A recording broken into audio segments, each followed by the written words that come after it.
وبنات شلونكم؟ اليوم راح نسوي فيديو لان قهر اختي يمي هاي الفترة اكو عطلة مدرسية، فلهذا السبب اجوا يقضون هاي العطلة يمنا. ايش راح نسوي؟ اول شي طبعا ام نادين مريضة وبالمستشفى، فقررت انه انا راح اسوي لها فيديو انا وبناتها وخليها تنشر على قناتها. تمام متابعين، طبعا رجعنا لكم. صار لنا فترة كلش مو مصورين، بس اليوم رجعنا لكم. طبعا اليوم راح نسوي حلا بارد وبسيط وبدون فرن. مواد كلش بسيطة وبدون أبدا فرن.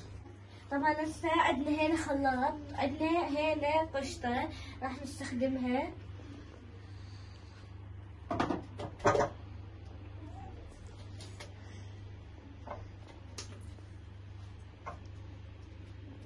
يحتاج لك تشيز كريم،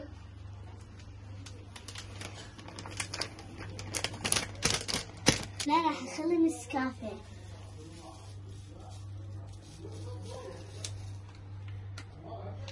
جلاس حليب. لا تنسون تحطون لايك واشتراك. طبعا هذا كله حلا، فلازم نحط كيس نسكافيه مرة.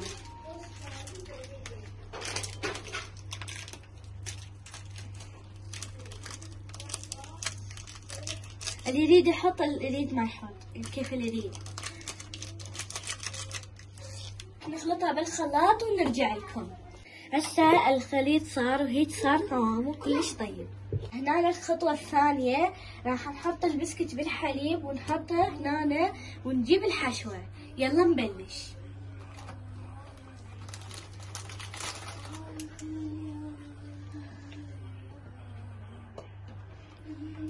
هيجي راح نصفطه. هسه صفطنا البسكت بطريقة حلوة وراح نحط الحشوة.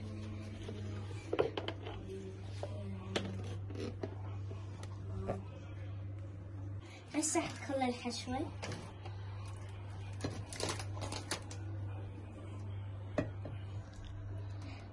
الطبقة الرابعة نستمع نخلي البسكت والحشوة.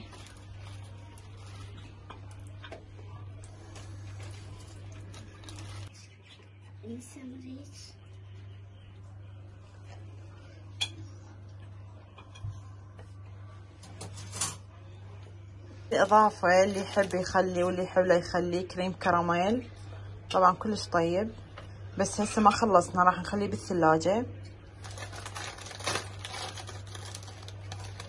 هسه راح نحطه بالفريز لانه برد، من نحطه بالفريز نرجع لكم. راح نكسر هذا الكيكة والنوع.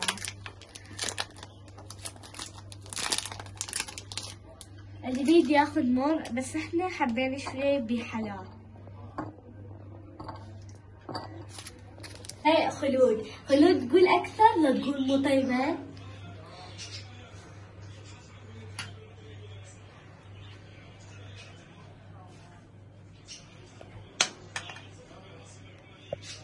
خلود قولي لنا شنو النتيجة؟ صراحة كلش طيبة.